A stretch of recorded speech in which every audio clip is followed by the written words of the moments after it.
Welcome to Shiny Side Out with Dave and Meki, broadcasting live from the City Studios in Australia. Jump into the chat room at freedomslips.com and discuss with us the topics that get you thinking about. We get you thinking about while we're on air. Check out shinysideout.net for our show archives, notes, and links we paste into the chat during the show. It's so easy to listen to Revolution Radio if you didn't know. If you live in Kentucky, you're lucky because you can tune in on FM. All you have to do is find WZZR 101.3 FM, or you can get an app. There you can get Revolution Radio, TalkStream Live, TuneIn.com, Radio Tuner, or you can get our app, our Shiny Side Out app, which is pretty cool. At home, you can listen to us on a Grace tabletop digital radio or driving around in a General Motors vehicle with a receiver-enabled radio. All of these things are revolutions in radio, and I'm going to tell you that's awesome, completely awesome. If you didn't know it, by the way, you can get a CD of your favourite show on Revolution Radio. You can get the whole season from 2014. It's really cool. The CD costs $30, and you've made a donation to the station, which isn't that really what we're all about? If you're in the US, you can call in on 347-688-2902, or if you have Freedom Screen, you can just add. Sorry, if you have Skype, you can add Freedom Screen. I'm sorry. My goodness, we're having a lot of technical difficulties with Meki's end, and I see if we can get him to Meki to restart his machine or something like that. It might help. Already done. Already restarted. Okay. So, guys, yeah. So it seems it keeps dropping off. I don't know why. It's crazy. So, just I have to say, Solaris' show is awesome again. I didn't hear the first hour. In the first hour, she had Dr. Artie Six Killer Clark, but I was able to hear the whole entire second hour talking about the universe and everything else. Hey, Meki's online with Dr. Richard Allen Miller. I have to tell you, he's a hoot. I'd love to get him on our show. Solaris, once again, awesome show. And if you've actually found Shiny Side Out before you've found Solaris' show, I highly recommend that you go into the show archives. Do that. Do yourself a favor. Go into show archives and get Solaris' show because it's awesome. And you're missing out on good stuff. You need to arrive at Freedom Slips 2 hours before our show starts to get Solaris', listen through hers, then get into ours. And Meki, it looks like we're solid now. Yeah, I had to call you for some reason. Very strange. Yeah, when I called you, it didn't do anything, right? No, I answered, and then I was online with you for 2 seconds. Yay! Hey. So how's everything, mate? Well, congratulations on flying once again safely and landing back in Australia safely. That's the point on safety here I'm pointing out. Look, thank you. And guys, in case you didn't know, I was in Singapore for a week last week. Came back this morning. Mm-hmm. Had a lot of turbulence on the way back, and my watch stopped over. This is true. I'm not making this up. My watch stopped. It stopped over Subaraya. Okay. Oh no. No, it did. It stopped, and it's a fairly expensive watch, so I'm gonna take it into the watchmaker. And secondly, I got it for my graduation many years ago, so I really can't afford it. But anyway, secondly, my in-flight entertainment system completely froze as well over Subaraya. In fact, because I had it on Flight Path. You know, when you fly, you can actually display a map of where you're flying. It froze over Subaraya. They couldn't reboot it. They couldn't shut it down. So for the entire flight, I was looking at the plane frozen over Subaraya. Make of this what you will. It's a true story. It actually happened. Wow. Yeah, right. Well, that's awesome. Really bad. Yes. Also, on the flight, and sorry, I got a few things to say about this. Discussed this with Dave a little earlier. Mm-hmm. On the flight was packed. It was an A380 Airbus, right? Packed to the rafters. And a lot of kids and other people coughing. I mean, a really bad cough. I myself, and I have to apologize, seem to have picked up something.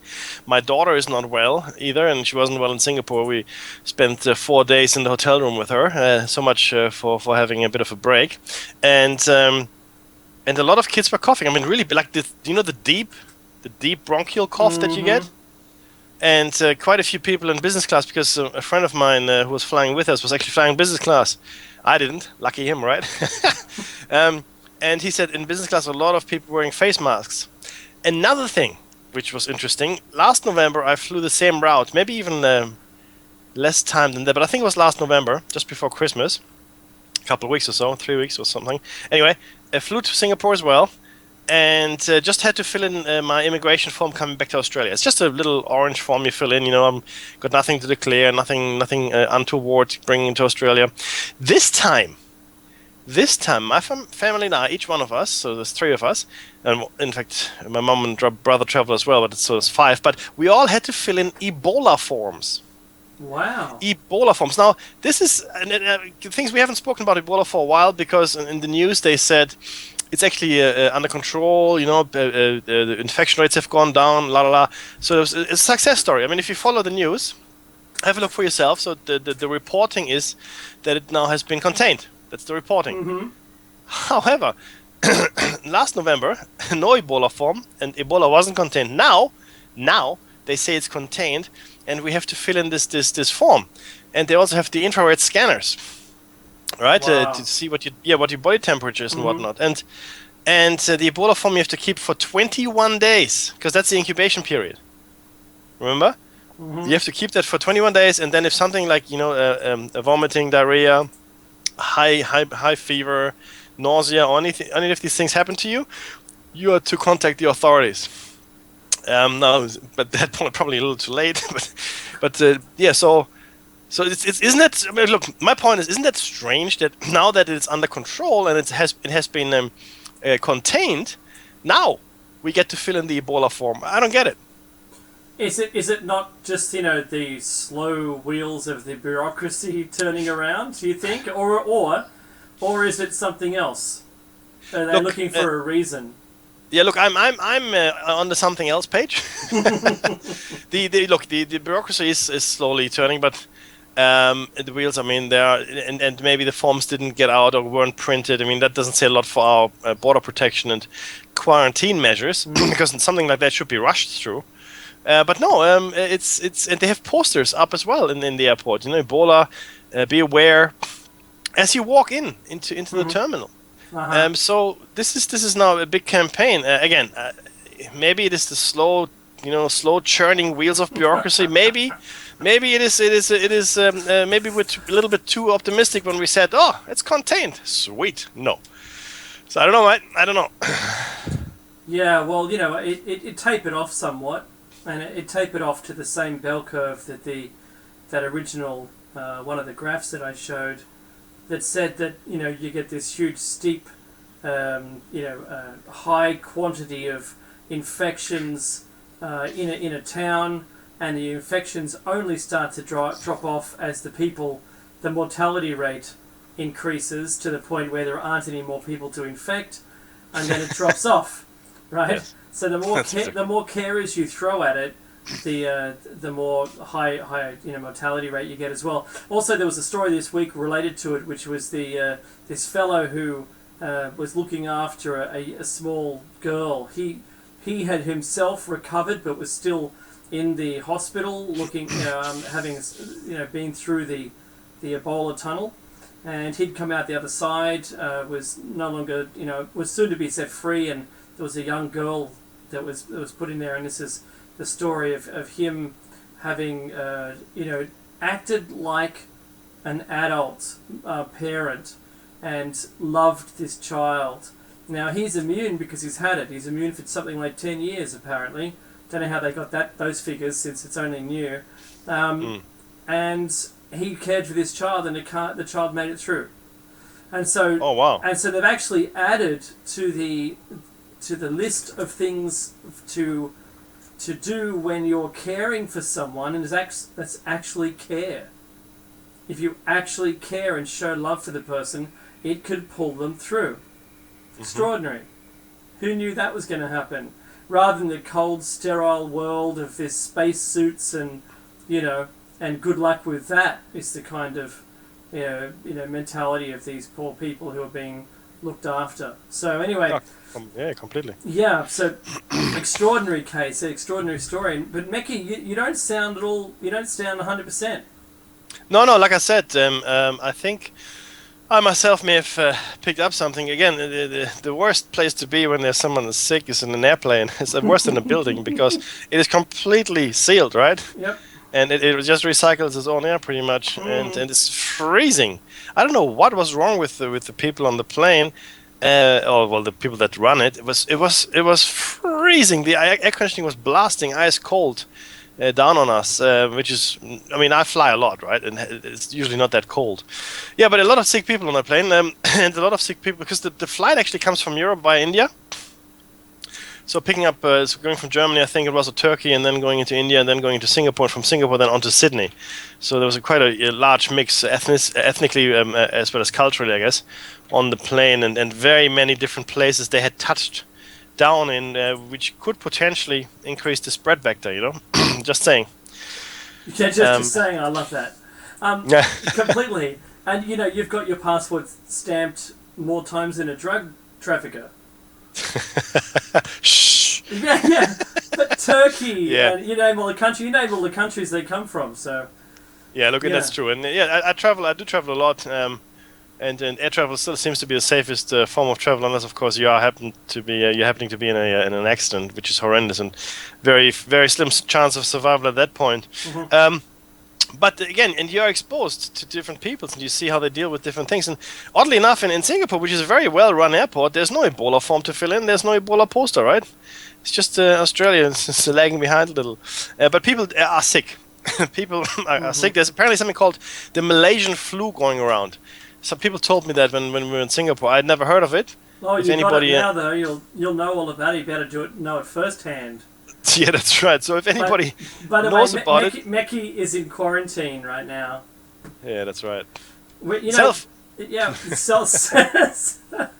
we were going to do the show. This is the last show of the 3 years on air so far that we've been on air for. This signifies the third year. Yes. And how about that? I know. Crazy, huh? I know. It is. It's absolutely crazy. It really is. The beginning of the fourth year at air is next week. Yeah, that makes us old hands at this, I guess. Well, you know what? If we can struggle through technical issues and dead air and and the station technical difficulties and then what's all the other things that we've seen? The guests who don't show. Oh, we've seen it all. Yes. Hello. We get the answering machine. That was hilarious. At least the guys know we have his number, right? Yeah, that's right. That's right. And that's pretty funny. We've had our show archives deleted. We've been everywhere. We've seen everything, I think, and that's something else. That gets you. That I think you become seasoned. I agree. And now we've also, we've made forays into the field, meaning Dave and I are dabbling in being field researchers, something that is dear and near to our hearts. That's right. So that's something we're going to bring you more of as we go forward. And one of those sites we went to recently, which is the Gosford Glyphs. Have a look Correct. at it. It was actually been reported now by 3 scientists that they're real. The ones that Meki and I clearly observed that were real are now declared real. So, we know something. Yeah, we knew that. We were on top of that before it was news. Meki, I wanted to bring... there was 2 stories that I had. Do you have any news? Cause... Yes, I have one piece of news, and I know you have one as well. The one piece of news I had is around the Big Bang Theory. Now, just very quickly, the Big Bang Theory is a theory. Now, scientists are coming up with a new theory on new quantum mechanical mathematical formulas that may sort of draw back on the Fred Hoyle's theory of this sort of a steady state universe, more or less. Not completely steady state, but no Big Bang, essentially. A much smaller universe, yes, right? But a universe that didn't start with a Big Bang. Now, there's still things that need to be ironed out with that particular theory, but I just wanted to say to you guys that nothing is written in stone. There's still things we need to work out. In fact, the vast majority of things we still have to figure out. And the Big Bang Theory just happens to be one of them. And so now scientists themselves are going back to Fred Hoyle and thinking, maybe he was onto something, and then maybe the universe is not quite like the way we think it is. That's all I had on news That's this week. okay. There's no less faults with the Fred Hoyle's one than there is with the Big Bang, because each of them had their problems, and one of them, which I pointed out 100 times, I don't need to point out again. But I'm glad to see that there's now, there is a thinking that that it isn't the be all and end all of everything, and because they, unless I'm Ben Rich, the late Ben Rich, I'm not going to be able to go out there and see it all. So, thankfully, Ben Rich, the Skunkworks board president and CEO. Anyway, the other one was I was listening to an interview with one of the scientists that are working on the X-ray laser. X-ray laser. Now, I have to tell you this before I can tell you how fast it is that the pulse is generated. X-ray machines. I worked for a medical company, Philips and Siemens, together jointly were working on and created the MRI and the X-ray machine. They created all this kit and the X-ray machine itself and a whole bunch of other stuff, and I've seen inside and how they work.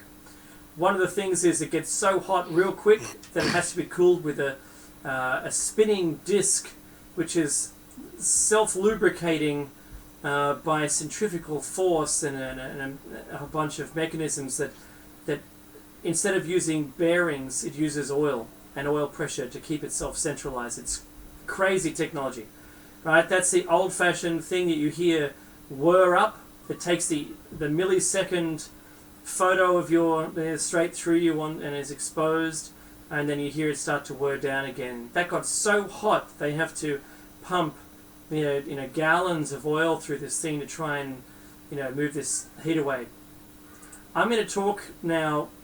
I'm going to use a term that you may not have heard before. It's femtosecond. Femtosecond. Very, very small. Yeah, I'll tell you how small it is, Becky, because this, I know you're asking. It's 10 to the minus 15 of a second. It isn't very long. Billions of them. In fact, quadrillions of them have gone by since I started talking about this already. And that is, it's either 1/4 of 1 second, or another way to put it is 1 millionth of 1 billionth of a second. It isn't very, not very long. No. Not very long. You blink it. In fact, you blink a gazillion times, you miss it. It's gone. Well, the X-ray pulse itself is only last for 40 femtoseconds. 40 of those millionth of a billionth seconds. And it contains more energy, they say, than the first nuclear weapon that went off. Oh, wow. It's able to look at, and in that little tiny bit of time, it looks and it can peer into the way two atoms, when you mix a liquid together and they join together because of some reaction, they're able to see just exactly how those two atoms join together. That's the resolution that they're able to get with this this new technology. I'm going to say that's the peaceful side of it, and because we all know that if you have a laser and you start to put electrons down it or something, there's some energy that you can put down in a normal laser, you end up being able to get more and more energy into it. And this is those super high powered energy weapons. Well, think about this. That's something else. There's more energy in that than it was released in the first nuclear weapon. So, what they're able to do with this now, it's a peacetime thing, but in war, I can only imagine just how truly bad this thing will be. So, keep your eyes open for that one. And the last one, Mecky, just mute your screen for a second. And the other one was, yeah, you had the dispute.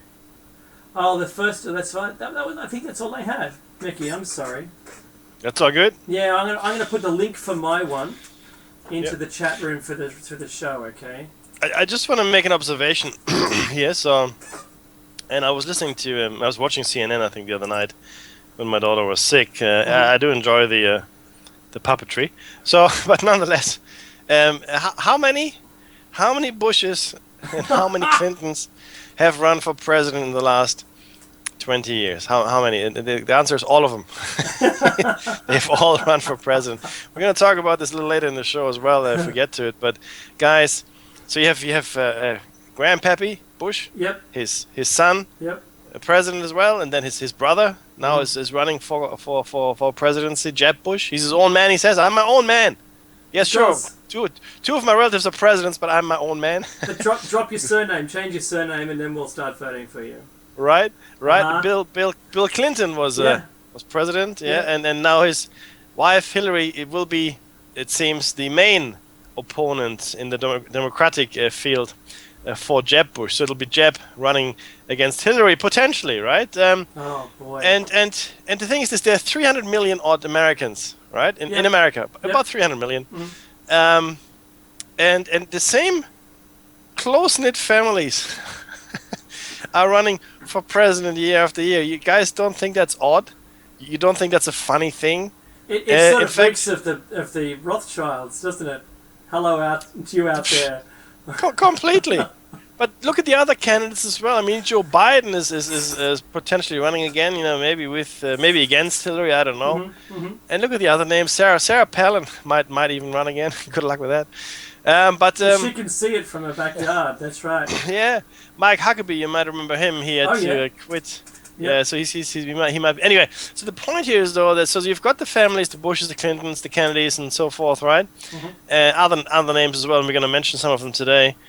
And you have members of secret societies. You know, I know you guys don't want to talk about this and conspiracy, this and that. If you've got two presidents of the United States running against each other that are both members, different years, but both members of the same secret society, Skull and Bones at Yale.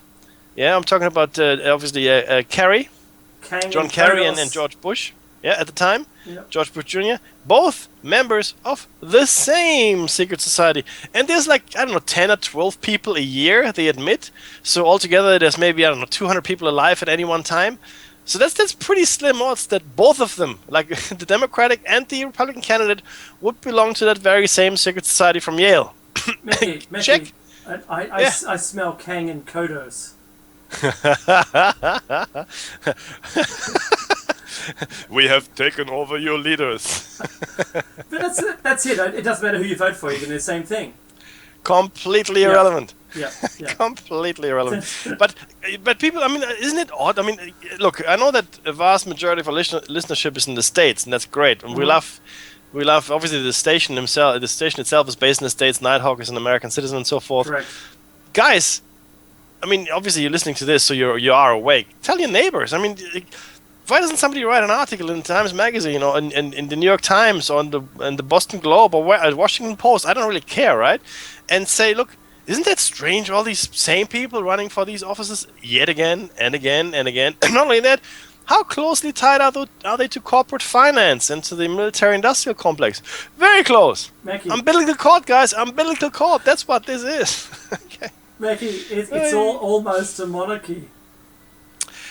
Yes. All you need to do is have one of the Bushes marry one of the Clintons, and then they'll run, and that's it, right? You're right. I know. Yeah, at best, it's an oligarchy, right? It's the rule of the few, the landed nobility, right? As back in feudal England. Yeah. But that's actually sort of part of today's theme as well. And since we don't have any more news, Dave, unless we do. Correct. No, we don't. Oh, I do. Yeah? One thing.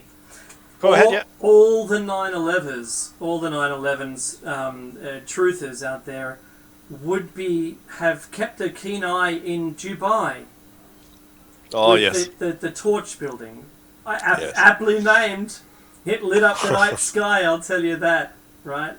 The Torch sure building was on fire. Has it collapsed? No. Well, that's the funny thing. It was on fire for much longer, hours and hours. It was on fire for, and hotter than the Twin Towers, or either building A or B, and it didn't collapse. Funny that. In fact, fireys went up there and put the fire out. Wow. Imagine that, Mickey, if people did their job, If it wasn't Clearly. if it wasn't already, there was molten glass spilling onto the street. That's how hot this was getting. That's pretty. Like, obviously, though, they've learned a lot from 9/11. That's why they're doing it so well now, right? That's how the spin is going to go anyway. Yeah, we learned our lesson. Thank you. We're all looking forward to collapse and then go, oh, it's another, a poor building design or whatever. But we'll never tell you how it's supposed to be designed. Yeah, shame. Look, They're letting people back in the building already. Are they? Yeah, there's no structural damage whatsoever. Oh, okay, yeah, you're right. So it has to be structurally sound, and obviously nobody took out an insurance policy last month. So that's and the ownership hadn't changed. Dude, Yeah. stop with that cynicism already, will Yeah, you? okay, all right. That's funny. Look, guys, but Dave is right, of course, and these are things that are coming up over and over again. And 9/11 is now sufficiently far in the past for people not to truly care anymore. I mean, unless you were directly affected, personally lost someone in that horrific incident, chances are you go, yeah, you've got passing interest, you've dealt with it, you think the answers have been given, move on. Right? And the answer is no. The answers have not been given, and we can't move on because it is still one of the largest crimes that were ever perpetrated on us. Did you blatantly. see what they had this week on this? The last few pages which were omitted from the public record. I didn't see that. No. The last few pages of the commission's report were omitted from the public record, and there's been a call. There's been a call for those documents to be released now. So I should get those for free because I bought that thing, didn't I? So yeah, I want all the pages. I paid for all the pages. Give me my pages. He did. He bought that. I'm telling you. Young hooligans. Yeah. I'm sorry. If I wasn't laughing, I'd be crying. But Meki, this is show number 156. 650 and 100. 156 meaning 3 years on the air, on the line. On the line. On the line. That hurts every time he says that. And we're talking, right? And the show topic from last week, which we're going to carry across to this week now, is the 9 unknown men. And I'm just putting the title screen up for the YouTubers. Thank you. There's a nice graphic of the 9 people in, I don't know, it's really cool, Meki, you should have a look at the graphic. Fantastic. When we went into this topic, I was a little bit hesitant to talk about this because of, I don't like backlash. Backlash is bad. The hate mail, we get a lot of conversations coming our way, and, it's not always pleasant, right? So, that's to put it mildly. But I have to say, we've had a lot of people saying, really? There's only 9? What about the Draco and the Overlords? I said, well, this is like the council that runs everything. All right. Oh, look, just to be very clear. Now, we didn't make this up. The 9 unknown men. This goes back some 2 and a bit thousand years to the King Ashok, who felt compelled after witnessing a horrific battle to, I guess, change humanity's course in his mind by concealing certain knowledge. Right, certain scientific advances and so forth, and up to this point, the legend goes, these secrets still exist. They're kept hidden by these chosen few. Once in a while, they seem to help us along, but for the most part, they guard knowledge which might destroy us, arguably. So these are the protectors. They're not the guys that are necessarily keeping the thumb on us and for their own benefit, but rather keepers of ancient and maybe even modern knowledge that is too horrific for us and too powerful for us to use and know. I mean, the thing is this: as soon as you have a new toy, you have to try it. Yeah, and the nuclear weapons that were unleashed upon or atomic weapons on Japan. that was inevitable. As soon as the technology exists, it has to be tried out. It's got to be tried out, and the test is not enough. You have to put live targets against it. So anyway, so these are not necessarily the bad guys, right? And then of course we're not saying this is all inclusive. We're just sharing with you a small subsection of theories here, which all flow into the larger overall theory of what's going on. And it's quite possible that these exist. I mean, we've given you some examples. We won't go into this again because we don't have the time. But if you want to listen to some detail, you can listen to last week's show. It's up on YouTube. Dave diligently uploads it. However, the secret rulers of the world might be the people that are working against the 9 unknown men here. Okay, so again, we shared some of this with you last week, but for continuity's sake and having this show as its own entity, so you don't have to listen to the other one necessarily if you don't want to, we wanted to talk to you again about the secret rulers of the world. We started, as I said, so the human race, without realizing it, expends almost all of our effort and the vast majority of our talents, inventions, and progressive developments simply adding to the wealth and stranglehold over human life already possessed by those who control the monies and mediums of exchange required by men in their business transactions with one another. What that means, in not so flowery language, is we simply work for those that are in power already and making them richer every day. Making them richer and more powerful. Not really doing much for ourselves in that way, though. Okay, we've worked for centuries, and I will put here for millennia. Not for ourselves and our families, but rather for the world's money changers. Okay? They are hidden. You don't see them. They don't hold public office for the most part, but they are the puppet masters behind all public life. Okay? Revolutions and wars, together with worldwide poverty and its endless cycles of depressions and unemployment, comprise the broadest channels through which the hidden rulers constantly grow accumulations of gold, silver, jewels, and other treasures. These days, it's information, guys. The most valuable commodity these days is actually information. Everything about you. They know everything about you. Wow. Okay? It's in 3D. It is. So be aware, and this is a very powerful commodity to have information, and that translates into gold and silver and so forth. Now, let's take a look here. And then Dave, we'll take this in turn yet again. I think it's best way, so you don't have to listen to me drone on endlessly. So let's take a look. The shadow forces behind the what has been termed the New World Order. Not so new at all. This New World Order has been making for thousands of years, and you could argue has been in effect in some countries in the world for hundreds, if not thousands of years. So somewhere near the very top of the pyramid, an extremely elitist organization known as the Council of 13 Families orchestrates all of the major world events. As the name suggests, the council consists of the top 13 most influential families on the planet. And I will suppose here once again, as I did before, that there may be members of those families alive for a very long and unnatural time. Not disputing the families or bloodlines, I'm saying that individual members of those families have been around for a very, very long time. Not a long time to them, a long time to us, the mayflies. I think it's not right. An increasing number of people are becoming aware that 99% of the Earth's population is controlled by an elite 1%. But the Council of the 13 Families consists of less than 1% of that 1% elite. And nobody on Earth can apply for membership.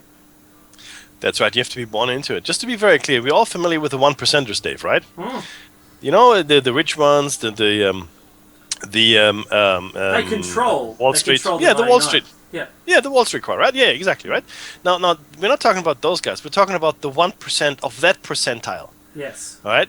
This is like the 0.001s of the overall thing. Anyway, in their opinion, they're entitled to rule over the rest of us because they're the direct descendants, so they say, or believe, of the ancient gods and consider themselves royal. Now, we're going to take these in turn here because I don't want to be hung by myself. These families are. The water's great once you get used to it. Thanks, Mickey. So we have the Rothschilds. In fact, the real name of the Rothschilds is Bauer. The family was called Bauer. They merely adopted the name Rothschild because a red shield emblem was hanging in front of their shop. You know, sort of like a trademark. And red shield, of course, in German is Rothschild. So you get the Bauers or the Rothschilds. Wow. Okay. So it derived from their brand. Correct. Yeah. Okay. The other name is Bruce. That's Correct. another name. What else do we have? Cavendish. Yep, that's right. Excuse me. Cavendish, who are in fact the Kennedys. Oh. Now the Medici. Yep, that's right. Also the House of Hanover. Oh, I like how you put house in front of that. The Habsburg. Yep. The Krupp dynasty, the industrialists from Germany. Plantagenet. Yep. And of course our good friends the Rockefellers. Ah, yes, of course. The Romanovs are another group. Yep. Sinclair, and which is now of course come down to us from the name St. Clair. A lot of Anglo-Saxonizing of the names. Another one you'll notice here is Warburg, or otherwise known as Del Banco. And last, but by no means least, in fact, she is the largest landowner in the world, the Windsors, which are of the house Saxe-Coburg-Gotha, a German. Now, the thing is this. Okay, so I'm looking at this. 1, 2, 3, 4, 5, 6. 6 German lines. 1, 2, 3, 4 Anglo-Saxon lines. 1 Italian line. 1 French line. And 1 Russian line. That's what we're looking at here. So once again, the Germans are the bad guys. Oh man. Oh man. What? No. Now, the Rothschild dynasty is unquestionably the most powerful, and we shared this with you before. Visibly, they own $500 trillion worth of assets and cash. Now, it's not all cash, obviously. There's no huge pool they swim in. Money fight. It's all the assets they own, and in most cases, it's very difficult to follow the money trail. They exercise their power through the world banking empire, which we actually talked about this. We're going to talk about this a bit more today, which is almost entirely owned by them. What's his name? Rothschild, the first, I can't remember his first name, but the founder, let's say, of the Rothschild dynasty said, I care not who rules a country if I issue the currency. Wow. Okay, so that's a powerful and correct. Okay, if you control the currency of a country, it doesn't matter who's the king or the president or the council. Who gives a hoot? Okay. Now, and we're going to take this in turn here, Dave. The most important institutions that work hard to establish the New World Order, so they say, and completely enslave our species, via chips and mind control and whatnot, are the City of London, finance controlled by the Rothschilds, not part of the UK. Very important. The US Federal Reserve, finance, private bank owned by the Rothschilds, not part of the USA. The Vatican City, indoctrination, deception and scare tactics, not part of Italy. Washington, D.C., military mind programming, brainwashing, and depopulation, not part of the USA. Hang on, they've all got something in common. They're all not part. They all had the letter I. No, they're all not part of the country they're in. All of the above institutions function as an individual state operating under their own laws, hence is no court of law on earth that could ever prosecute them. Yes, that is exactly right. Now, the multitude of secret societies in existence today, and we had a show, in fact we had a number of shows which are now part of the Lost cycle. We no longer have them, so we may rebroadcast them at a later date, if we can. Now, so most of those secret societies operate as branches of a mega corporation, which is owned by the 13 families, or the council of the 13 families. Huh. And Yeah, and even though they have been handsomely rewarded for their work, the members of these secret societies are not members of the elite. This is very important. Bloodlines, right? They're not part of these. Some are not. They don't know who their masters are, and they have no real idea what the agenda is, like the underlying end game. And this is very, very important. So most of these, in fact, our society is built like a pyramid, right? So at the bottom, you've got everybody, right? Then as you go up higher, you got people that know more, can do more, have more power, until you reach the apex of the pyramid, which controls everything underneath. And that's the best way to control a large group of people if there are only very few of you, right? So I mean, you can't do it otherwise. You can't. I mean, as 2 or 5 or 10 people, you can't threaten 1,000. Not really highly likely scenario. So you need to devise a compartmental system, that is built on a pyramidal structure. So the bottom people know nothing, and then the middle bits, they know bits and pieces. Best way to rule is to divide and conquer, and that's exactly what that does. And the division here is in the knowledge. So we also have the brainwashing, and I'll take that, and you can take the currency slaves, Dave. Mm-hmm. Another mass enslavement tool that they're using against us is the so-called education system. That's one of my biggest problems I have at the moment with the world. Schools are no longer what they used to be, and children are learning to memorize without thinking and obey without questioning. So we're creating these little robots that memorize facts. And the funny thing is, and this is what this researcher here found, the established educational system is extremely expensive to keep operational, and in fact somewhat obsolete in the age of the internet. And why would it be obsolete? The question is here. Well, the internet and Google specifically gives us all the information that we need. I mean, when was the last time anybody bought an Encyclopedia Britannica? Unless it's online, on the line. Because the information is readily available. And Dave and I have been in IT for decades now, right? Yes. And our most important tool as field services engineers, so we go out to fix your desktop and laptop and whatever, was Google or the internet. So you can Google, you can research problems on the fly, have an answer ready.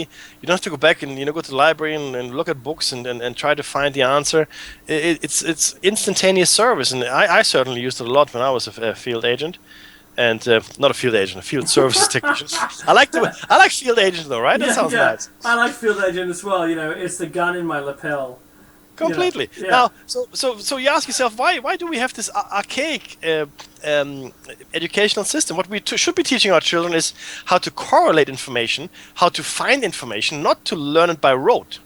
Right? I think it's important that you know your times table, and you should understand how it's actually derived, and you should understand how certain things are coming about. You should have the basics completely, right? But you don't necessarily have to fill your head with a whole bunch of facts like Dave and I used to have when we were children, because the information is readily available. So the focus should be on the I guess the processing of that information, right? So you got all this vast amount of information, but how do you effectively process it? How do you get meaning from this kind of information? How do you formulate new things out of the information available? That's important, because of course they need us to be box thinkers, in the box thinkers. Yeah, they need us to be comfortable with once something has been named, it's dealt with. The placebo effect. It's the placebo effect. You haven't explained to me what it is. No, I've just told you it's the placebo effect. What? But what is it? No, you don't understand, Dave. It's the placebo effect. Shut up. So it is. You'll know why he said shut up when we get to the end of the show. We actually cover that. That's right. So, Mekki, there's something that I want to say here, and that is that the governments of the world are saying we need to simplify the people because they're not coming out of school ready to be, just a worker. I mean, just a worker in someone's company. They were coming out too smart, and then therefore they can't find work. They're coming out too free thinking, and they can't find work. They're not employable. Of the last generation that came out, they weren't employable because they were not. They couldn't be controlled. Wow. And that's why the government in this country and in all countries is saying we need to change the education system. We need people ready for work. The moment they leave school, they should be able to just slot into a job and say yes, sir, to their boss. That's it. Oh, completely. And look, that's we see it in the corporations that we worked for in the past as well. They like to get them young, out of ideally out of university or college or whatever it might be, or school, and then train them or indoctrinate them with that particular company's ideology. The Japanese are excellent at that. The Japanese really tend to foster loyalty. I am hiring in Japan, or have been in the past. Very hard to hire good people in Japan because they're so loyal to the company. So it's very difficult to lure them away. You can't headhunt them. No, very, very difficult. Very difficult. So it's you're right. It's they need us to be little performing robots. And it's a real shame because there's so much information available now to so many people, and we could do so much more. I mean, our educational system could be so brilliant.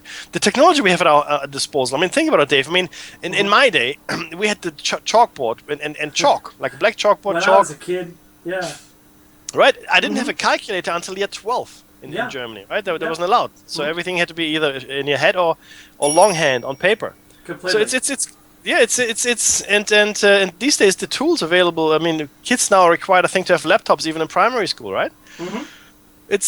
Anyway, so that's all my little rant here about the brainwashing, but it's a real thing, guys. And look at the education system. Look at what your children are being taught and how they're being taught. Yeah, so that's why we're seeing them. And Sintolo in the chat room has just said, they are quitting school and coming out smarter. You're right. And that's why they're trying to dumb them down. They're too smart to be employed. And because they think they have a better way of doing it, and there's no longer any hierarchy, respect for hierarchy in a business, and that's what they want to retrain them to do. That's why it all supports Meki's statement there. So currency slaves, and I feel like one, Meki. You feel like one too, right? Oh, I am one. I don't have to feel like it. yeah, I'm hearing you. Like we both live in that, and we both are on our own respective treadmill. That we work as hard as we can. There's a carrot in front of us, and it barely gets you by. It barely gets you by everything you're doing, and that's hard. That's ideal. That's where they want us to be, because the financial system has stealthily enslaved our species, and now we are being used as currency slaves. We work from 9 to 5 every day. If you're lucky, it's only 9 to 5. Hey, Meki? Absolutely. In boring and depressing environments, not stimulated by anything creative or constructive. In most cases, the sole motivation for going to work is the next paycheck. That's living check to check or living pay to pay. And no matter how hard we work, as in my example on the treadmill, we never seem to have enough money. We don't go anywhere. We don't have flash money anymore. You don't just go, come on kids, let's go down and buy a new TV. There isn't that kind of money around anymore to do this. Okay, so have you ever wondered why mega corporations reaping billions a year in profits pay dozens of millions to their CEOs and as close as possible to the minimum wage to the rest of their employers? This has been carefully designed because a person that is constantly on the edge between paychecks will never have the time for self-education, introspection, and eventually spiritual awakening. And that's really hard because it isn't this our main purpose on earth, is to leave the earth, to become spiritual beings? And by spiritual, I'm obviously not meaning religious. This is about your own incarnation cycle. This is about you progressing yourself further up, right? And escaping this. So think, they don't need educated people who are capable of critical thinking and of spiritual goals. No, these kind of people are dangerous to the establishment because you'll want to change things. You'll want to change it outside of their control. They've got control. They don't want people like that. What's every arch villain in the whole of the James Bond series and outside of it as well? The villain will have the dumb people working for them. And in the end, that's the villain's downfall, is that the dumb people weren't smart enough to help him when he needed it. The arch villain. That's right. And that's exactly what they're doing now in big business. We thought that was comical when we see that in the Hollywood films. But this is exactly what they want from you. The worker, the person who has agreed their time for wages. So they want obedient robots, just intelligent enough to operate the machines and keep the system running, but stupid enough to never ask questions. Oh, look, and that's exactly right. And you have to toe the company line. You have to agree and live the corporate values. And this, you can actually play corporate bingo if you want. You know, there's certain key phrases that you pick up on. Bingo! That's right, and it's laughable. It is a complete travesty and perversion of the English language in this case, and of human values at large. I mean, human resources. You know, we actually call them human remains, HR, right? Used to be personnel department. It's true. And that's funny, Mickey. It is funny, but the truth is that very few people look out for you as the worker. I don't care what your job is, blue collar, white collar, doesn't really matter. Full-time employment contractor. You will find people looking out for you occasionally, but for the vast majority of time, it has to be you that makes the decision to live a better life. Now, which brings us to why we do this. Why become a wage slave? Well, obviously for the money, right? And that is a massive problem. Money. When we had shows, 6 shows on the money system, fiat currency, fractional reserve lending. If you're in told us that's the hardest topic to deal with, and then thank you very much. Terms can be quite complex, but once you cut to the chase, it's actually quite straightforward. So if you don't listen, and please do so on YouTube. Apparently quite good, they say. Now, all of our problems, virtually all of our problems, are rooted in money. Okay, they're rooted in the financial system, the plague almost has been. I spoke about banking wars in the 19th century in the States and how America went down the drain after that. You have to understand an underlying fundamental driver here, and that's the profit motive. And the profit motive is essentially fueled by greed, okay? And making yourself better and more powerful and richer than anyone else. And you have to also understand that wars are profitable. Disease is profitable. The rape and pillage of the Earth's resources is profitable. Human slavery, of which we have still millions, is profitable. Inhumane working conditions are profitable. Child labor, working 20-hour days in highly toxic and dangerous environments, highly profitable. Okay? No company is immune from that. Anybody who produces anything in the third world exploits children and human misery. It's a fact. Mm-hmm. I don't care who you are. You would not make any money if you didn't. Now, you say wars are profitable. Yes, I do. Because people always say they're not. Oh, they destroy so much and la la la. No. This is not what I'm saying. Of course they destroy a lot of infrastructure and they destroy a lot of wealth. However, think about it this way. Each cruise missile costs $1 million. I'm not making this up. That's how much they cost. Mm-hmm. Okay, in the I think it was the first or I can't remember now, the first or second Gulf War. I think it was the second. The U.S. Navy depleted almost the entire stock of cruise missiles, thousands, right, of cruise missiles that were unloaded on Iraq. So obviously $1 million each, so we're talking about billions of dollars, right? Thousands of rockets, $1 million each, billions and billions, probably tens or even hundreds of billions. That's just cruise missiles. There's other stuff, ammunition, all the logistics, food, tents, machinery that has to be moved to the war zone. So somebody has to do all that. Somebody has to actually do all of that war planning and logistics, and somebody has to supply the ammunition. Those are the guys that make the cash, not the soldier, not Mr. Citizen who's being blown to bits. Not those guys. No, the guys that own the corporations that make all of that stuff, that transport all of the stuff. They make billions, trillions, uncontested, and that doesn't end there. What is better yet is that they actually manage to build it up again. So they've destroyed it, right? And now the same corporations come in and say, oh, look, we've blown up your country. Let's build it up again. Yay! Let's do that. That's a great idea. Let's do that. It's just insane if you think think about it. I know which company. I know the company name, Mackie. It's Halliburton. Ooh, you said it. I said it. It's true. I said it before. Again, strong.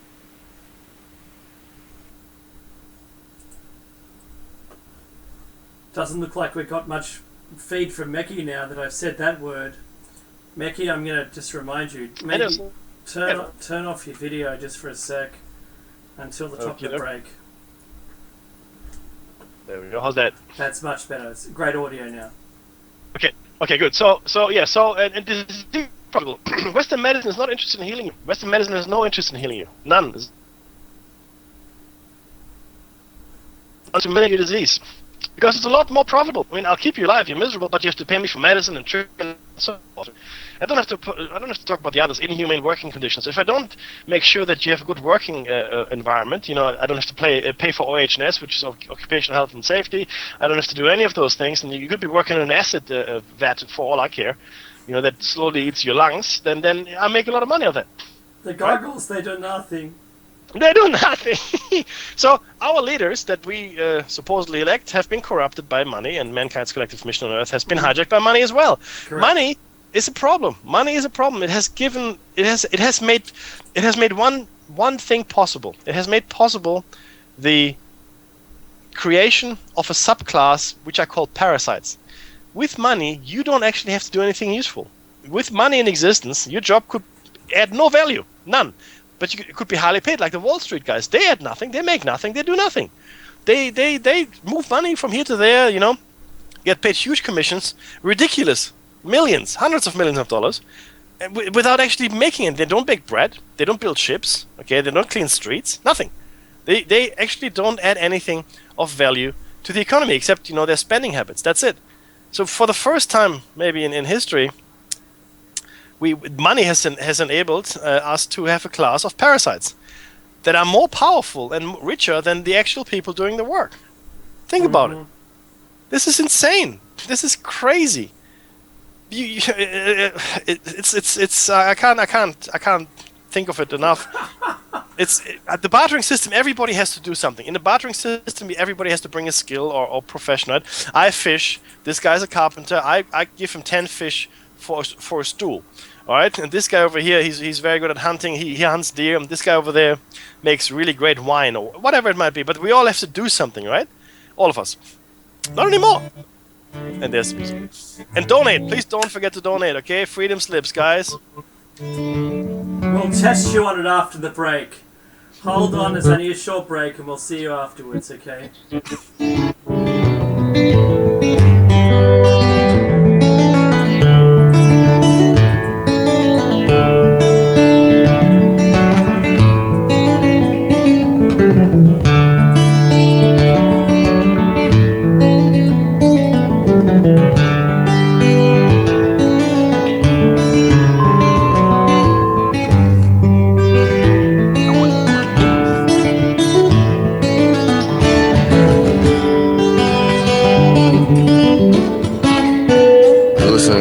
Radio at freedomslips.com, and we'll be right back after this message.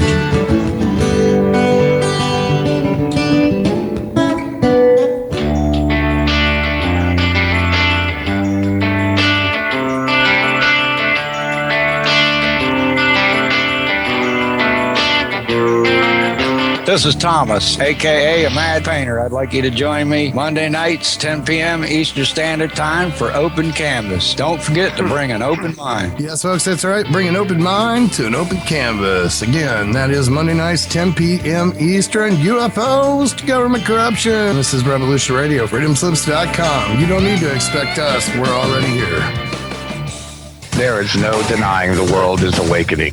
We see it in the global uprisings and demonstrations of the people around the planet and the new way of thinking and living that is arising naturally within each one of us and our communities. I have been a major player in this global shift and movement for over 20 years and have helped tens of thousands of people around the world change their lives and find their voice in order to help create the paradigm change we so desperately need. Join me here at Revolution Radio on the Just Bernard Show every Tuesday at noon Eastern Time for 2 hours of powerful interviews and discussion with some of the most influential visionaries of consciousness, alternative media, and suppressed knowledge. We promise to reveal the real matrix and empower your human experience.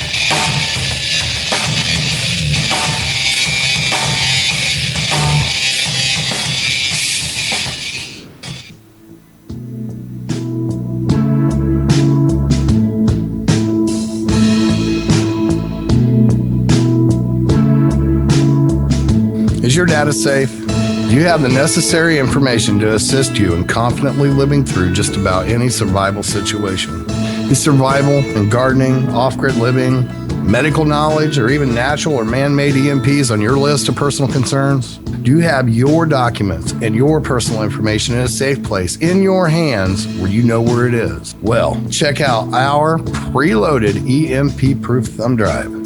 Over 3 gigs of survival documents and how-tos, plus the USDA offline food preservation website, and much, much more, including a surprise bonus we just can't tell you about here. With plenty of room left over to store your most important documents. Imagine if a megavirus or computer failure took out your bank, or all the banks for that matter. Are your banking records safe in your hands? So when they get things fixed and repaired, you can say, hey, look, this is what I had. You have it. I want it back. Is your personal data safe? Family records, addresses, phone numbers? Well, squeeze on over to freedomslips.com. Yes, that's www.freedomslips.com. Click the banner on the homepage for the EMP-proof bullet drive to get the full scoop of everything that we offer. So, folks, keep your data safe for your peace of mind. Revolution Radio, freedomslips.com. You don't need to expect us. We're already here. Ladies and gentlemen, can I please have your attention? I've just been handed an urgent news story, and I need all of you to stop what you're doing and listen. On the go? Still want to listen? Don't have one of those fancy phones with too many buttons? Don't know what an app is? Or you don't even care? Well, we got you here at Revolution Radio. Now you can dial in 24/7 to listen to our shows. We have a number for Studio A and Studio B, and best of all, it's free. Don't forget, carrier charges for your cell phone provider may apply though, so check with your cell provider to make sure. So ready? Here you go. Get a pen. Here's the number. Studio A is 712-432-6958, and Studio B is 716-748-0112.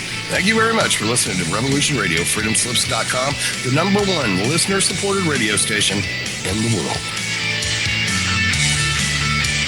The opinions expressed on this radio station, its programs, and its website by the hosts, guests, and call-in listeners or chatters are solely the opinions of the original source who expressed them. They do not necessarily represent the opinions of Revolution Radio and freedomslips.com, its staff, or affiliates. You're listening to Revolution Radio, freedomslips.com, 100% listener-supported radio, and now we return you to your host.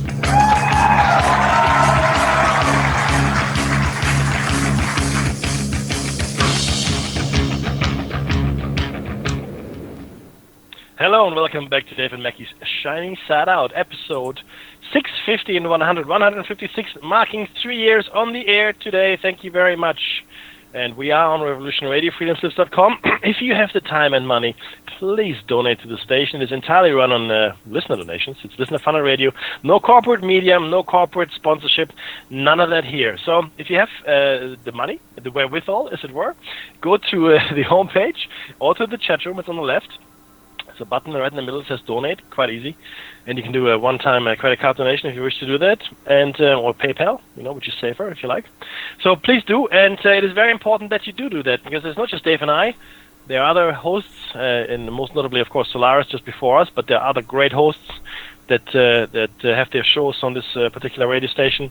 And without your help and the money that you donate, the servers cannot keep spinning. Okay, it's not going to happen. It's a lot of money, and I mean the monthly goals aren't really that magnificent. It's a few $1,000s that Hawk has to raise every month. I'm sure we can all help with that. Now, having said all that, and I know you will, because we've just met the goal, it seems, which is fantastic. How's that? That's just awesome, Dave, isn't it? It is awesome. Which brings us to today's show's topic. It's all about money. No, it's not.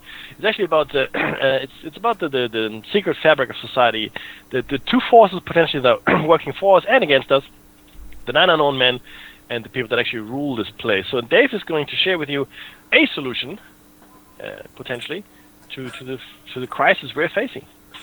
Yeah, absolutely.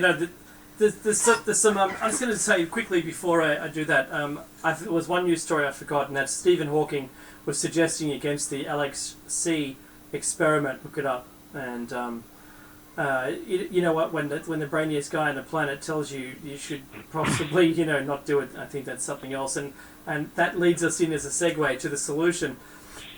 More to the point, there are brilliant minds out there discussing the concept of a resource-based economy for decades. One example is Mr. Jacques Fresco, a brilliant industrial designer and social engineer who spent most of his life designing the future. The cities proposed by Mr. Jacques Fresco will be built by autonomous construction robots and will be eco-friendly and self-sustainable, earthquake and fireproof, and other people are already discussing the transition plan towards the economy of the future, where money is no longer required and all individuals will be offered the best conditions to reach their highest potentials. Hang on, this is the dreamland. Mm-hmm. All for the benefit of our species as a whole, rather than individualistically. I nearly didn't get that out. So, my question is, are we ready to embrace our future and escape the control of the elite in a world without money, or are we going to allow the New World Order to happen? It's a very good question. Now, the thing here is this, what Dave just described is really the Star Trek universe that Gene Roddenberry envisioned. And let's not forget, Gene Roddenberry went to those seances which were channeling the 9 unknown men, as I mentioned last week, so he was right in the midst of this. And this is really the key thing. We could be living in a world where we could all try to live up to our potential, where we could do things that fulfilled us. Because most people don't want to just sit at home and be bored. Everybody wants to do something, and if it's meaningful, even better, right? And very few of us have that opportunity these days.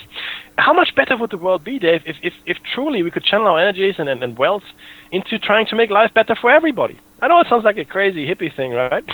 It is all just crazy conspiracy nutjob wacko talk, though, Mecky, isn't it? No substance to any of it, right? That's right. Shut up! Shut up!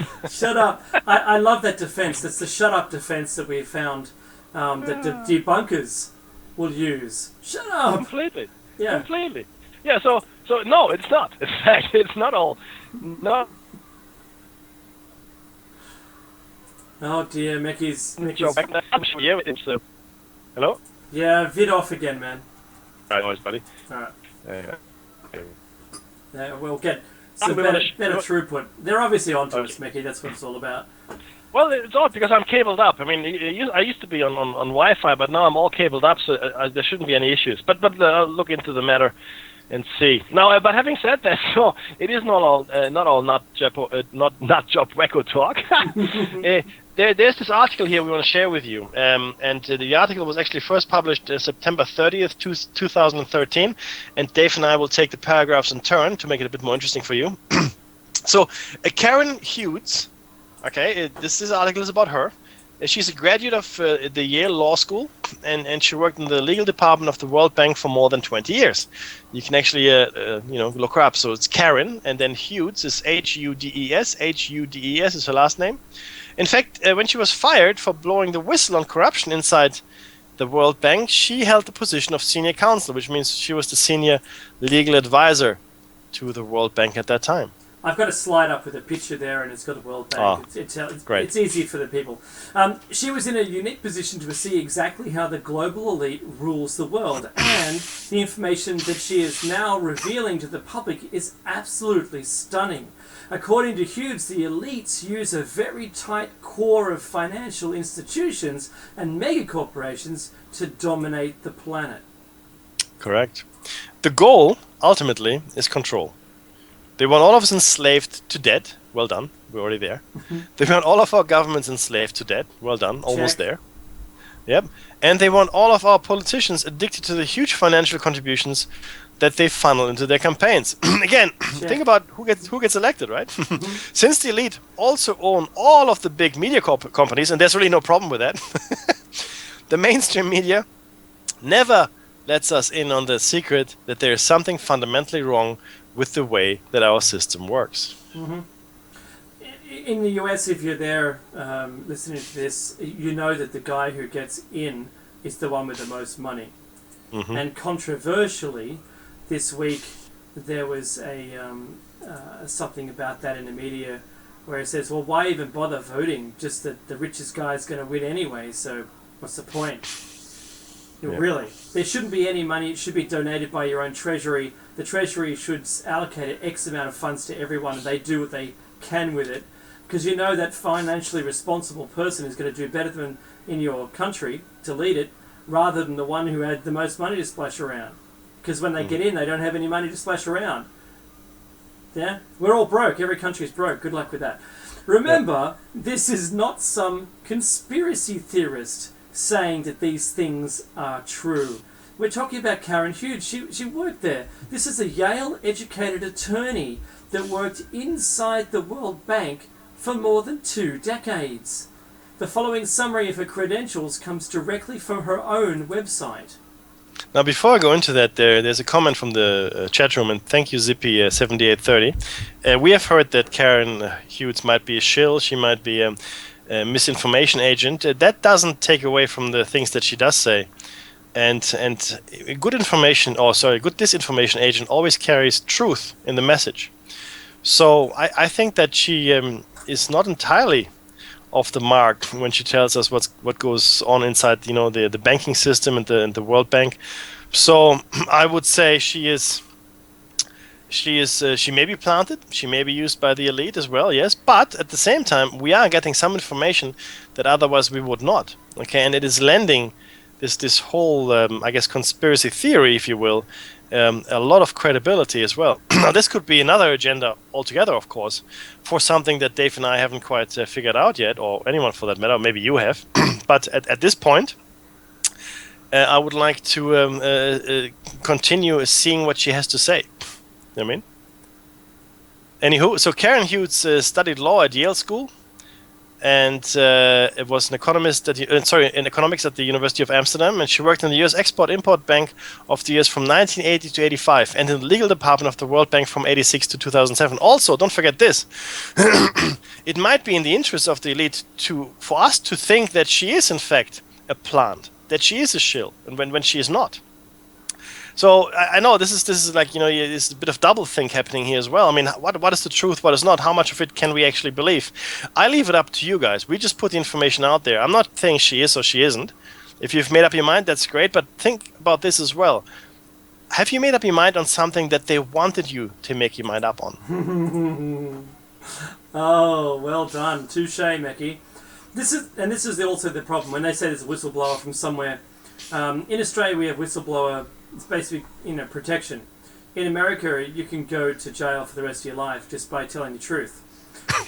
And one of those guys, Snowden, whether he's real or not, is apparently living in Russia because of him. You get shown so much, and then you start to get the guilt, and you want to tell people. When you start wanting to tell people, then you become a threat to them and their establishment. So, being called a shill, otherwise, I don't care. You listen to what they have to say, then you make your own mind up, as Mickey said. She established the non-governmental organisation committee of the International Law section of the American Bar Association and the Committee of Multilateralism and the Accountability of International Organisations of the American branch of the International Law Association. I can tell she's in law because there's no commas. Absolutely. Right? How about that? Good reading, though. And sorry, I do want to engage with because this is what this is about. This is an engaging chat show. So Zippy 7830 says that her husband is part of the cabal. Do you really think that she is separated from it? Well, I don't think that she would necessarily be separated from it, but my original argument still stands. There's information coming through, and we do know, okay, so I want to say this here very clearly. We do know that the global banking empire is in fact controlled by a few. We do know that the elite is trying to foster population control, in fact depopulation, all right? They are trying to enslave us, okay, through wages, okay, through debt. That's all fact. The banking wars of the 19th century are fact. Okay, the Bank of International Exchange. Sorry. the Bank of International Settlement is a fact. The central banks that are not actually part of the governmental structure for each country are facts. So the entire structure she talks about is fact. If she gives us misinformation within that structure, well, so be it. Maybe the wrong names, wrong dates. I don't really care. What I care about is the overall structure, the overall framework that she's talking about, which I, for one, have researched in depth and know exists.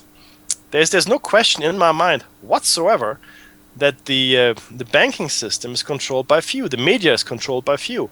And that's not good for anyone here. And she's saying the same thing. So as far as I'm concerned, I'm aligned with her on that.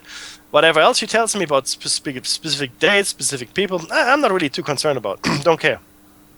And this information, it comes in the in the visitors area, UFOs, the military secret projects, ancient technologies, ancient science, ancient aliens, if you will, right? This information is rampant, absolutely. However, you must look at where this information exists. This information can only exist within a matrix that's actually true. Okay, you have to build something. So if you tell a lie, most of what you say has to be true. Otherwise, it's an ineffective lie. It doesn't do anything for you. So you give the truth up to a point, and then when it actually matters most, you lie.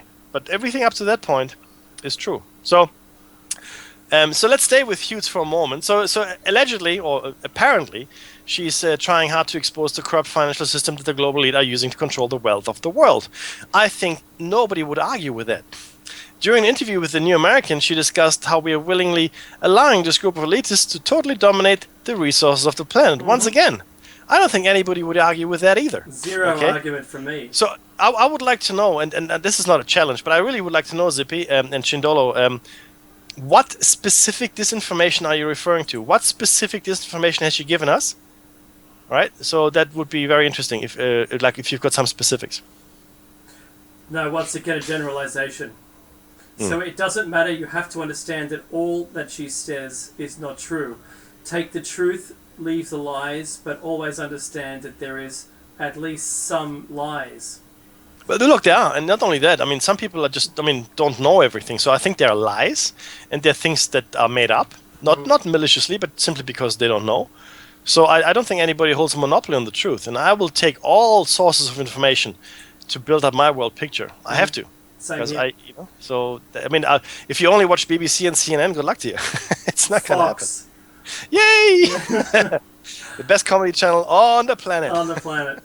All right. So a former insider at the World Bank, ex-senior counsel Karen Hughes, says the global financial system is dominated by a small group of corrupt, power-hungry figures centered around the privately owned US Federal Reserve and all the other ones by that matter. The network has seized control of the media to cover up its crimes too, she explained.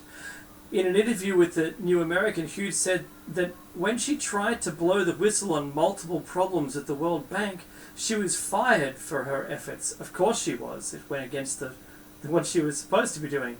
Now, along with... That was edited, but that was me.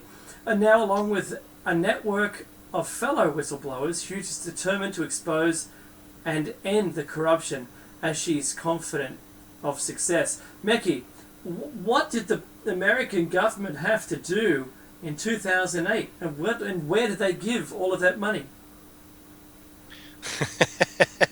What did they do? They had to give money to someone. Who did they give it to? The banks.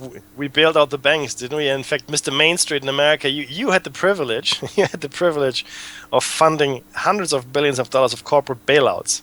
See, and this is where I keep saying this: we're no longer living in a capitalist society. We're living in a fascist society where the corporations rule supreme, and you are now only there to support them. They failed. The banks failed. The corporations failed. They should have been allowed to die a natural death, like capitalism would have done, right? Yeah. But they were too big to fail. No, they weren't too big to fail. They were too connected to fail. They had too many links to important and powerful people. So they took your money, Mr. Taxpayer, billions, hundreds of billions, and gave it to the bankers, who paid themselves handsome bonuses for their failure. Mm-hmm. And you know what the justification was? That doesn't sound corrupt at all to me. Ah, not at all. So In fact, it was said that we have to pay the bonuses to retain the best people. The best people just destroyed your banking system. That's They're not right. your best people. Or very nearly did, without Mate. that injection of funds. Look, it's shocking, right? Now, Mecky and I just emailed and posted each other in our own private chat here about Greece. Greece has only got the 1 week to live. That's it. Good luck. Good luck. That's all I can say. Yeah. This is the same people doing the same things all around the world, and every single country that's been at war, after the war, they've had a central bank installed. And I wonder why the war occurred. I'm with you. You know, I'm just saying, I'm putting it out there. I wonder why. The question is, if that isn't hint enough that this whole thing is a big corrupt circle full of people that just want to make money out of thin air, because you listen to the fractional reserve lending and fiat currency 6-show cycle we did, you'll get a picture on this. And I'd like anyone, and Mecky's right.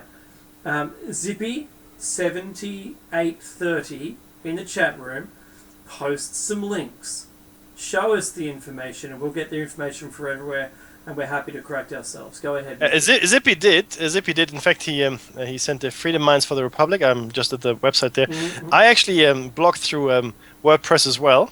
So it's a blog site, which these days I actually quite like. So I'm going to read through this and any related material, and then I'll see where we stand, and I will have an opinion on this next week, Zippy. But as I said, though, up to this point, she has lent credibility to something that otherwise would have been completely dismissed. You know what I mean? People go, "Oh, there's no conspiracy with the banks and this and that. Yeah, you're all crazy." She's quite a senior person within that system, and she came forward and said, "Yes, there is." Whatever other motives or goals there are, for me, that's a huge step forward in at least poking the people in the eye and saying, "Hey, something is going on." So, you know what I mean? That's my 5 cents here. Now, continuing with the article, citing an explosive 2011 Swiss study, which was published in PLOS One journal on the network of global corporate control, Hughes pointed out that a small group of entities, mostly financial institutions and especially central banks, banks exert a massive amount of influence over the international economy from behind the scenes. You'd be an idiot to argue with that, right? Anyway, I'm not making an attack, but everybody sees this, right? That's right? So this is not an it's attack. quite It's an obvious statement. Yeah. Now, what is really going on is that the world's resources are being dominated by this group, and in fact, I think there are groups and subgroups here at war with each other as well. Okay, and they're being allowed to do it because they're also managing the corporate media. They're dominating the corporate media. So I mean, how many people go to alternative news sources these days? Very few. You think there'd be a lot, but they actually aren't. The vast majority of people still get their news, if they get news, from the corporate institutions. Mm-hmm.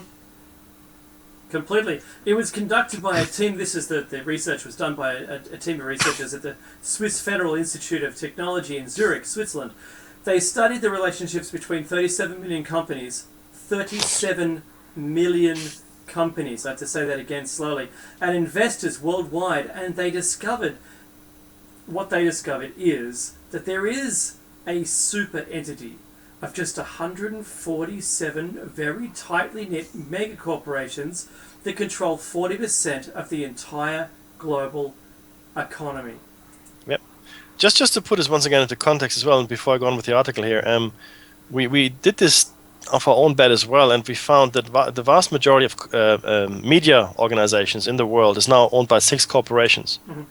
Might be less now. In the 1960s, there used to be hundreds of different entities owning different newspapers, radio stations, TV stations, and so forth, right? Mm-hmm. And make no mistake that most of the smaller newspapers and radio stations and TV outlets get their news fed from places like Reuters and AP and CNN and Al Jazeera. That's right.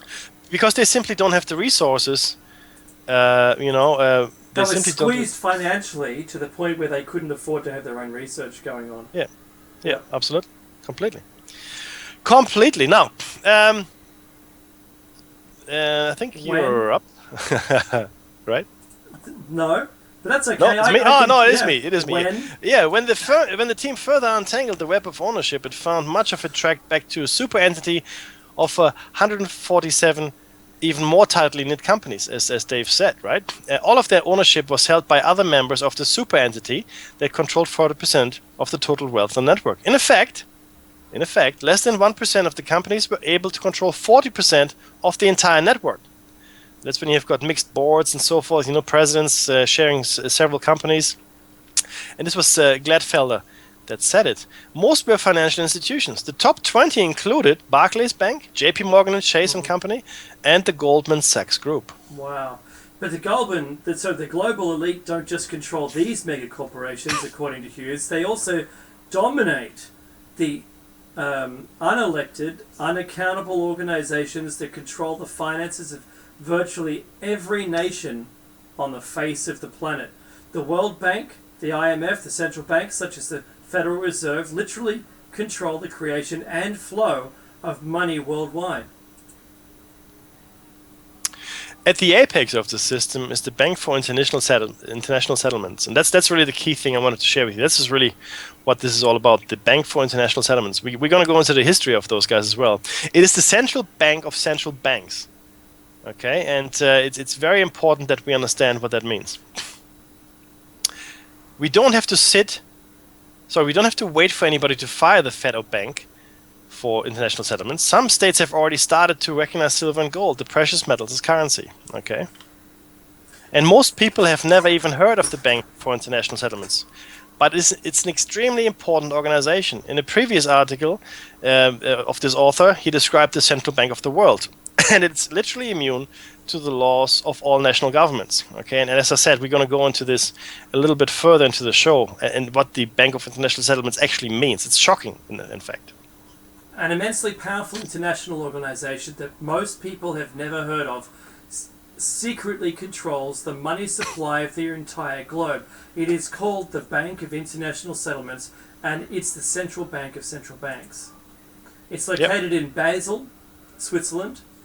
But it also has branches in Hong Kong and Mexico City. It is essential and unelected, unaccountable central bank of the world that has complete immunity from taxation and from national laws. Even, as we spoke about before, even Wikipedia admits that it is not accountable to any single national government.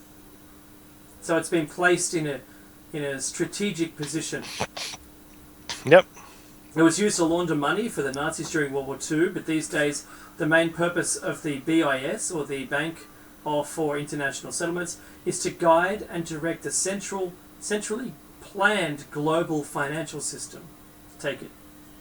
Today, 58 global central banks belong to the BIS, the Bank of International Settlements. And it has far more power over how the US economy, or any other economy for that matter, will perform over the course of the next year than any politician does.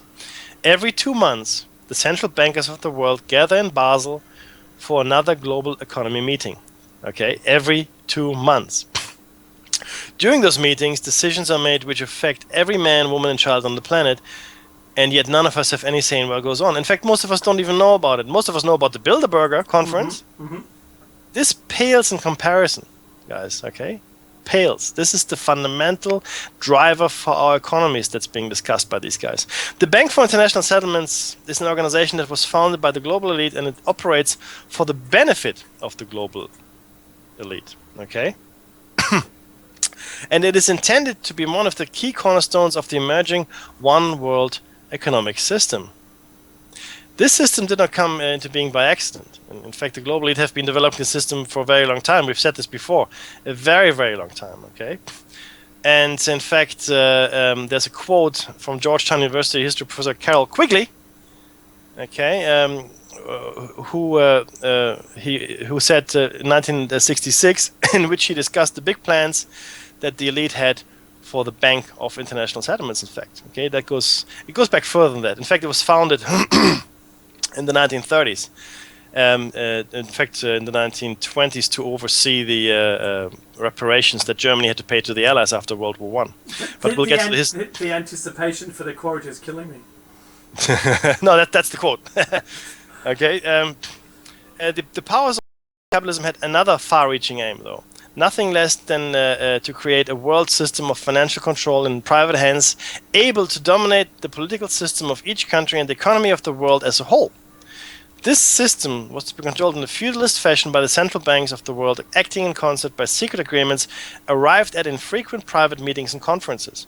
The apex of the system was to be the Bank for International Settlements in Basel, a private bank, again as we said, controlled by the world's central banks, which are themselves private corporation. And guess what? That's exactly where we are today. Mm-hmm. It's exactly where we are today. Because don't we have a system of neo-feudalism, Mickey, in which all of us and all our governments are enslaved to debt?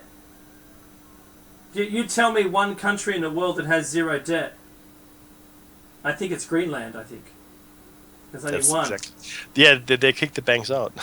Yeah, and the government paid all of the private home ownership debt, and so everyone is completely positively charged there now. Yep.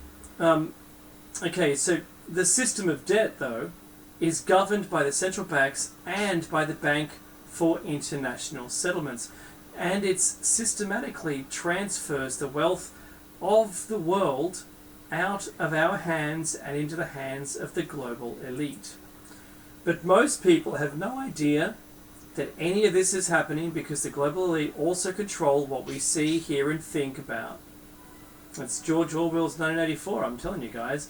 Today, there are just 6 giant media corporations that control more than 90% of the news outlets that we watch on our TV sets, and specifically in the US, but also here as well. Ours are internationally owned.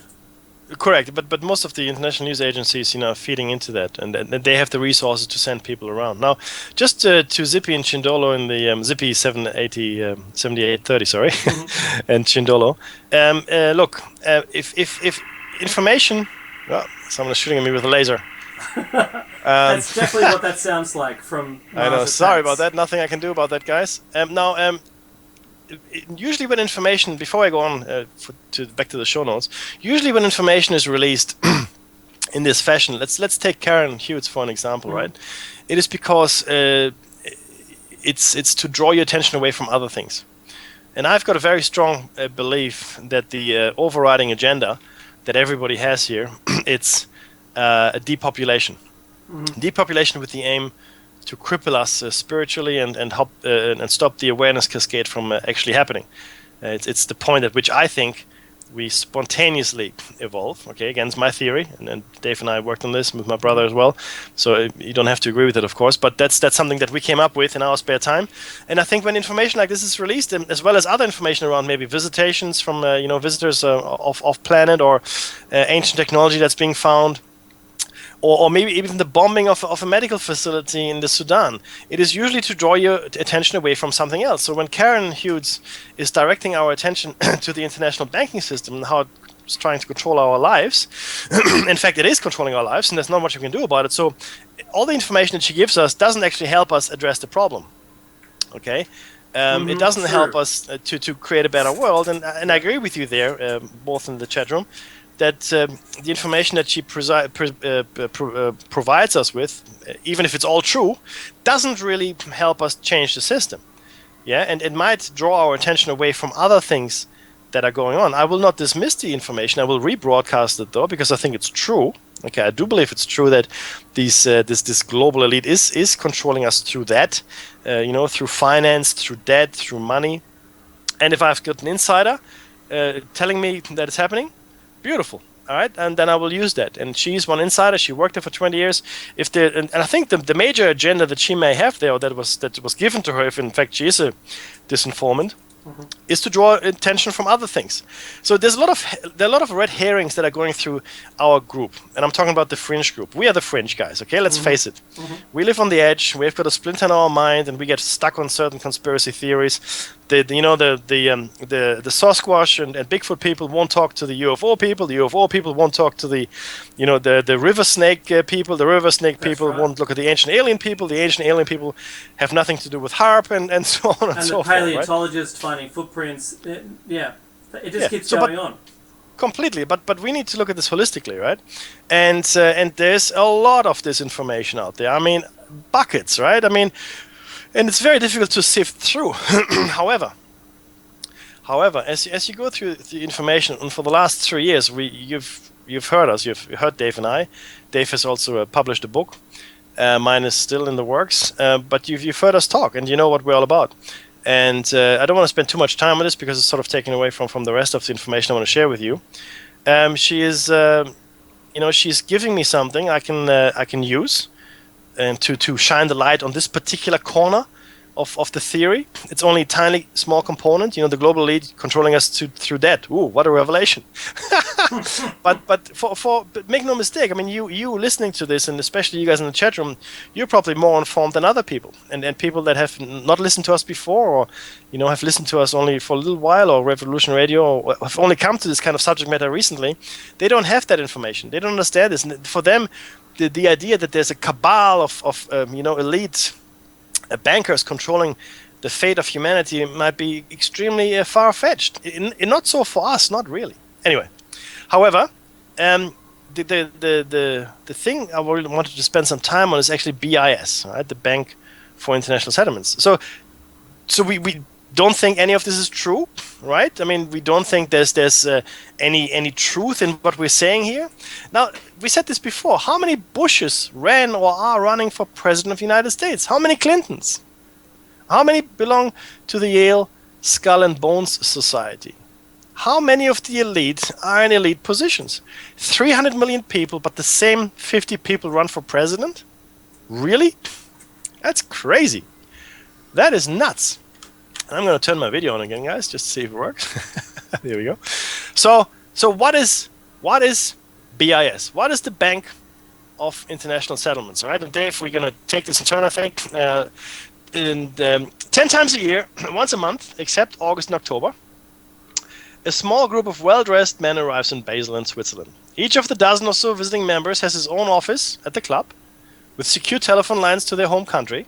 Okay, the members are fully serviced, by a permanent staff of about 300. All right, that includes chauffeurs, chefs, guards, messengers, and so forth. Right.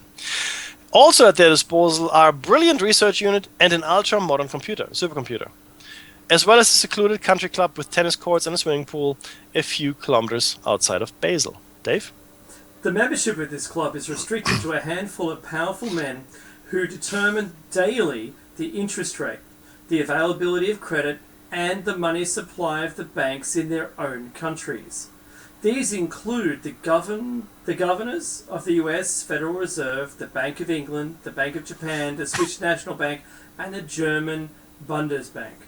That's nice. The club controls a bank with a $40 billion kitty in cash. 40 billion, that's like just petty cash. Mm-hmm. Government securities and gold that constitutes about one-tenth of the world's available foreign exchange. The profits earned just from renting out its hoard of gold are more than sufficient to pay for the expenses of the entire organization. Wow. Second only to that at Fort Knox in value, by the way. And the unabashed purpose of its elite monthly meetings is to coordinate and, if possible, to control all monetary activities in the industrialized world. The place where this club meets in Basel is a unique financial institution called the Bank for International Settlements, or more simply and appropriately, the BIS, pronounced BIS. Not BIS, just BIS. The BIS was originally established in May 1930 by bankers and diplomats of Europe and the United States to collect and disperse Germany's World War I reparation payments. Yeah, and I want to share some of the more detailed history with you guys because it's important. The BIS was established May 17, 1930 by an intergovernmental agreement by Germany, Belgium, France, the UK, Italy, Japan, United States, and Switzerland. And the BIS was originally intended to facilitate reparations imposed on Germany by the Treaty of Versailles after World War I. Pretty much broke Germany and led to World War II. The need to establish a dedicated institution for this purpose was suggested in 1929 by the Young Committee and was agreed to in August of that year at a conference at The Hague.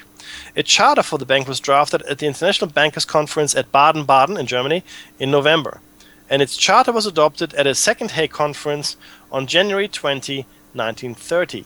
According to the charter, shares in the bank could be held by individuals and non-governmental entities.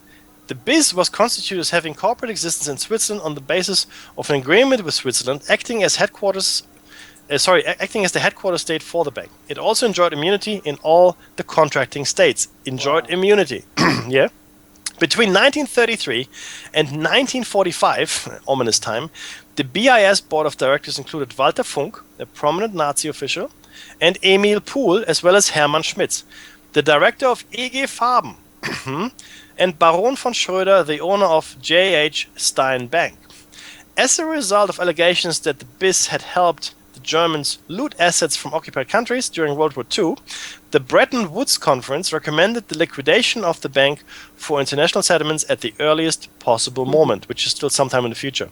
This resulted in the BIS being the subject of a disagreement between the non-governmental US and British delegations. The liquidation of the bank was supported by other European delegates, as well as the United States, including Harry Dexter White, Secretary of the Treasury, and Henry Morgenthau, but opposed by John Maynard Keynes, head of the British delegation.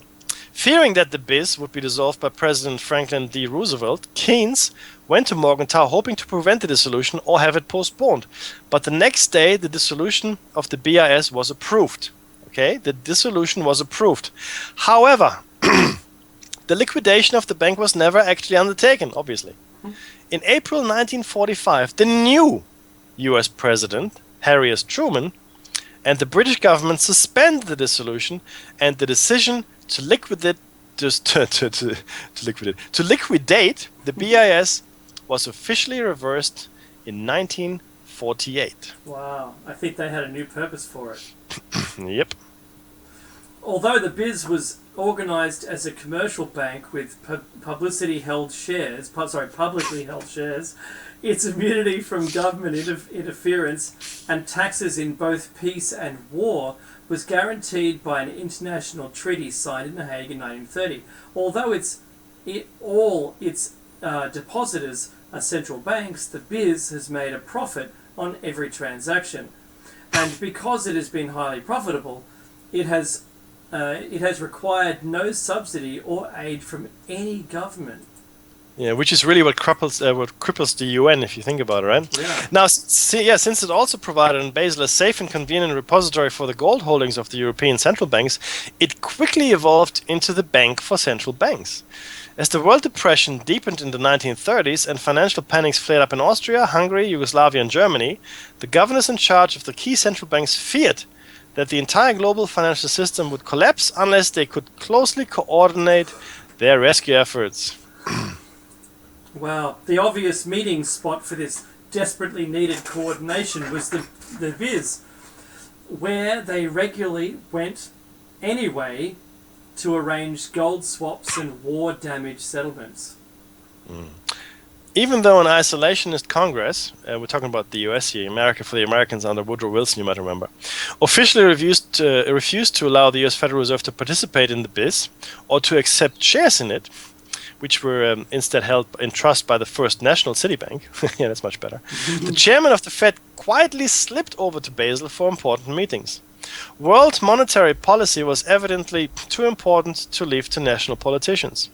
During World War II, when the nations, if not their central banks, were belligerents, the BIS continued operating in Basel, though the monthly meetings were temporarily suspended. It would be bad form, wouldn't it? Yeah, it would, just fly in and fly out, yeah? They had a FIFO arrangement. In 1944, following Czech accusations that the BIS was laundering gold that the Nazis had stolen from occupied Europe, the American government backed a resolution at the Bretton Woods Conference calling for the liquidation of the BIS. I've heard this story before. The naive idea was that the settlement and monetary clearing functions it provided could be taken over by the new International Monetary Fund, the IMF. Yes. What could not be replaced, however, was what existed behind the mask of an international clearinghouse, a supranational organization for setting and implementing global monetary strategy, which could not be accomplished by a democratic United Nations-like international agency. Of course, they accomplished nothing. The central bankers, not about to let their club be taken from them, quietly snuffed out the American resolution. Wow. After World War II, the BIS re-emerged as the main clearinghouse for European currencies and, behind the scenes, the favoured meeting place of central bankers. When the dollar came under attack in the 1960s, massive swaps of money and gold were arranged at the BIS for the defence of the American currency. It was undeniably ironic that the president of the BIS observed the United States, which had wanted to kill the BIS, suddenly find it indispensable. In any case, the Fed has become a leading member of the club, with either Chairman Paul Volcker or Governor Henry Wallich attending every Basel weekend. It reads like a story, like a kid's tale, doesn't it, Mecky? It's on again, off again. They fell in love with themselves, and you know. I can't hear you, Mecky. Maybe I should go off mute. There you go. Clearly, sorry guys, I'm not on top of my game. I think I'm coming down with something. But clearly, so. Some powerful interests have wanted to protect the Bank of International Settlements. In fact, wanted to create it in the first place to have a central institution that governs all the central banks. It's great to have a central bank. It's wonderful. It's but they're national institutions. You need something that goes beyond the nation to set the global agenda. And that is really the key takeaway here, okay, guys? All of these efforts, all of these projects that are undertaken, they're global in scope, maybe even going beyond that, I don't know. But the level of control that is being applied here is extreme. It is absolute, and you, unless a central bank governor, have no say whatsoever in what. Oh, we've lost. Oh, Mickey's on and off. On and off. The audio is on and off, Mickey. Let's turn your video off again. Oh my! Yeah, maybe this was a bad topic, huh? Yeah. No, look, guys. The key thing here is to take away, and if you heard that, is that this is a global. What they want to the economy? Depressions. Wow. Because these are not coincidences. They're not coincidences. They're all planned. It's all planned. All of it. Well, the next thing, Mecky, if we talk, we've just talked about the past, and we've got 7 minutes. So if we were to talk about the future, what do we see? What do we see in the future? I don't want to buy a lot of stock in predicting where the global markets are going to go, but from everyone that's been talking about the finance system, we're talking about Gerald Clemente and you got Karen Hughes. They're all talking about this, and currently in the media we're hearing that it's the last chance for Greece. This is it. This is the end of the Greece economy. Otherwise, they're going to have to start. Was it the drachma? They're going to have to start printing their own money again and be ejected from. If that were to happen, Dave, though, that would be a failure of the European Union. If Greece was to secede and start its own currency yet again, that would signal the failure of the European Union. Mm-hmm. And I would be astonished if they let that happen. I know. I hear that. I hear the way you're saying that, but they've already signed. The US and Germany have already signed the paperwork to eject Greece should they become insolvent. Yeah, I know, right? It's already signed. All they have to do is table it. It's signed and ready to go. Just slip over the desk and stamp it. Done. There you go. It may actually see. The thing is this. Again, you have to look beyond what people want you to look at. Yeah. Maybe this level of instability is exactly what the elite wants. Because let's say for argument's sake, the European Union experiment collapses. Okay, that would lead to a massive disruption of stability in the region, right? They have to get their own currencies up again. They have to increase border patrols. The entire structure of Europe would change. And maybe this kind of instability is exactly what the elite wants at this point. That's true. That's a good question. The other one is that they might be self-preservating the EU by ejecting an insolvent. Yeah. You know, that's what I saw when I saw that hidden paperwork getting signed in the background. So whatever the case is, the current people that have been voted in Greece have been voted in to end the austerity measures, to no longer take loans, to pay loans off, because you know how well that goes. Mm-hmm. Oh, I'm going to get another credit card to pay off the other credit cards, so then I'll have one credit card, and then all you do is put more money on that credit card, then you need another credit card to pay that one off. Yes. All right, so to borrow money to pay money off is not an ideal situation. And we know that Greece pays very little in income tax. A lot of it's claimed away. They don't make anything. They're a holiday destination.